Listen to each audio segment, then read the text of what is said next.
Il-Kummissjoni Ewropea revedit il-Fuq It-Tbassir Ekonomiku Għal Malta għal din is-sena. Fit-tbassir li ġie pubblikat għal dan is-sajf, l-esperti tal-Kummissjoni Ewropea ollew it-tbassir tagħhom għat-tkabbir tal-ġid nazzjonali ta' Malta minn 4.6% għal 5.6%.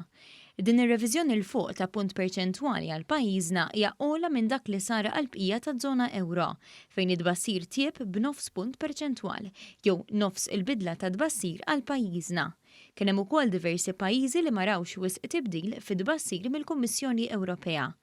L-esperti tal-Kummissjoni nnutaw li fl-ewwel kwart ta' din is-sena Malta diġà kisbet riżultati ekonomiċi aħjar minn dak previst. Din kienet waħda mir-raġunijiet għaliex l-esperti ħassew li kellhom jollu tbassir għal Malta. Fl-istess waqt innutaw kif l-ottimiżmu u l-konfidenza fost in-negozji u l-familji tiebet ħafna.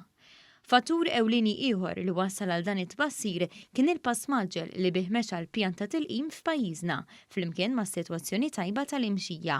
Dan kollu wassal biex il-Kummissjoni konkludiet li l-attività ekonomika ta' Malta tinsab fit-triq lejn irkupru b'saħħtu. Element ieħor li jissemma fir-rapport huwa titjib qawwi fil-konsum privat fosthom bis-suċċess tal-iskema tal-vouchers tal-Gvern. It-titjib ekonomiku mistenni jkompli jaċċellera matul is-sena d-dieħla, meta l-ekonomija Maltija mistennija tikber b'5.8% wara tkabbir ta' 5.6% din is-sena. Fiż-żona euro it-tkabbir mistenni jonqos minn 4.8% għal 4.5%. Is-sena d-dieħla f'Malta anki t-turiżmu mistenni jkompli jirranka u antiċipat investiment qawwi kemm mis-settur privat u anki mis-settur pubbliku. Dwar dan tal-aħħar l-esperti semmew l-implementazzjoni tal-pjan tal-RKUPRU.